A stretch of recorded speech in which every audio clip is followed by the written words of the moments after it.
All right, let's get right into the legal frameworks governing negligent infliction of emotional distress. If you are a law student staring down your upcoming Torts II finals, you are in the exact right place. This explainer is built entirely from the student perspective. We're going to cut through the dense case law and break this down into digestible, highly testable elements so you can absolutely crush your essays. Here is the roadmap for today's explainer. 1. IED versus NIED. 2. The parasitic recovery shortcut. 3. Direct victim case briefs. 4. Bystander claims and limits. And 5. Testing your knowledge. Section 1. IED versus NIED, setting the boundaries. Okay, think about this for a second. When you're sweating over a complicated fact pattern, what is the absolute crucial distinction you need to spot between these two? How do you know which framework to actually apply when a plaintiff is claiming severe mental anguish? Well, here is your dividing line. IED requires intentional or reckless conduct that is just flat out extreme and outrageous. NIED, on the other hand, is a standalone negligence tort. The conduct doesn't have to be outrageous, just negligent. But here is the critical catch for NIED. It traditionally requires physical symptoms like night sweats or insomnia to basically verify the legitimacy of the claim.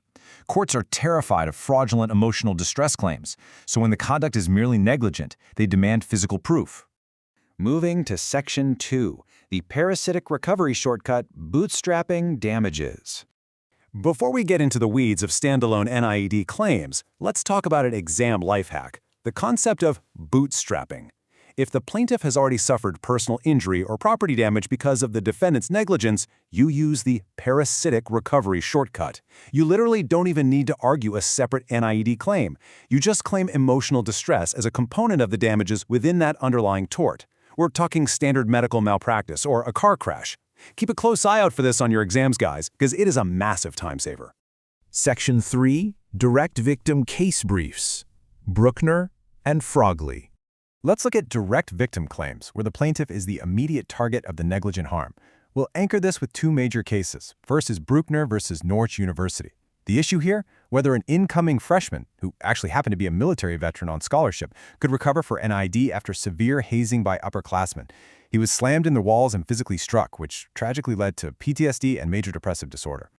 The Vermont Supreme Court applied the majority approach known as the impact rule. Because the student endured actual physical strikes from an external force, he entirely bypassed the need for a strict zone of danger analysis. That physical impact basically fast-tracks the claim. It validates the psychological trauma without needing to prove an independent fear of immediate injury. Ultimately, the jury's massive verdict for the plaintiff was upheld. On the flip side, we have Frogley versus Meridian Joint School District. This operates under a minority approach. Here, an assistant principal faced a continuous campaign of severe, verbal, sexual harassment, no physical impact, no zone of danger threat to her physical safety, and yet the Idaho Supreme Court allowed the claim. They ruled that the persistent, targeted conduct created a foreseeable risk of psychological harm all on its own. This is a great example of how some jurisdictions are really stretching the boundaries of direct victim recovery when the conduct is sufficiently egregious. Section 4. Bystander claims and limits, witnessing the harm. So far we've talked about direct victims, but what happens when the plaintiff isn't the direct target? What if they just suffer distress from watching negligent harm happen to someone else? Historically, this was almost impossible to prove unless you were standing right inside the zone of danger yourself, meaning you were close enough to fear for your own life. But modern courts realized this was just too rigid. Which brings us to the landmark California case, Thing versus La Cusa. The facts here are truly heartbreaking. A mother's son is struck by a car, but she wasn't actually there when it happened. Her daughter runs over, tells her, she rushes to the scene and finds her bloodied, unconscious child lying on the roadway. The fundamental question for the court was, can she recover for her immense emotional distress? The California Supreme Court said no. They denied her claim. They stripped away the old, flexible foreseeability rules and established a very strict three-pronged test to prevent unlimited liability. To recover as a bystander, you must be closely related to the victim, suffer severe distress, and, this is the exact prong Maria Thing failed, you must be present at the scene and contemporaneously aware of the event as it is happening. Showing up after the fact, even just seconds later, completely cuts off liability. Okay, Section 5, Testing Your Knowledge, Socratic Hypo Q&A. Let's see how well you can spot the nuances and the red herrings in these fact patterns. Hypo 1. A doctor negligently performed surgery, causing a plaintiff to lose the use of her right hand. The plaintiff then suffers bouts of severe depression because of it. But crucially, she has absolutely no physical manifestations of that depression. No night sweats, no insomnia. Can she recover from the doctor? The answer is yes, and this is exactly why you have to pay attention to the underlying tort. This is a textbook parasitic recovery scenario. Because there is an underlying physical injury caused by medical malpractice, losing the hand, the lack of physical symptoms for the emotional distress is a massive exam red herring. She recovers her emotional damages by just bootstrapping them right onto the negligence claim. Next up, Hypo 2. Dora gets right up in Cindy's face and screams that she's going to break her leg over some yard trash thrown over the fence. Cindy is completely shaken and suffers emotional distress. But again, no physical symptoms. Does Cindy recover? Yes, she absolutely does. Once again, the lack of a physical manifestation is a trap.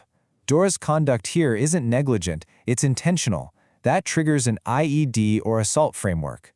As we discussed right at the start, physical symptoms are not a requisite element for intentional torts. Don't let that trick you. Let's look at Hypo 3. A texting driver runs a red light and misses a child, Sunny, by mere inches in a crosswalk. Sunny's mother is standing safely on the sidewalk watching the whole thing go down. Sunny develops night sweats from the sheer terror of almost being hit. Who recovers here?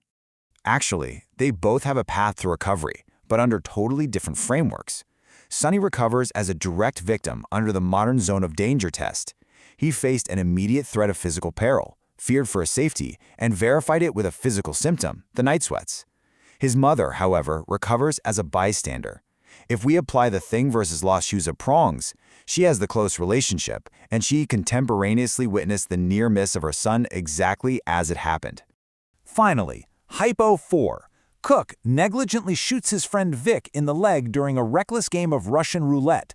Vic's niece, Marge, happens to be walking up to the house and sees the shooting happen through a front window. She's traumatized and suffers severe insomnia. Can Marge recover? This one is a heartbreaker. While Marge successfully meets the contemporaneous perception rule because she saw it through the window, and she definitely has the physical manifestation with her insomnia, she is still likely going to fail. Why? The strict close relationship prong. Courts traditionally draw a very hard, bright line right at the immediate nuclear family: parents, children, siblings. Nieces? They almost always fall just outside that arbitrary boundary. Which really leaves us with a massive policy question to think about. As you gear up for your exams, ask yourself, should these strict arbitrary lines of bystander recovery be expanded to reflect modern, functional family dynamics?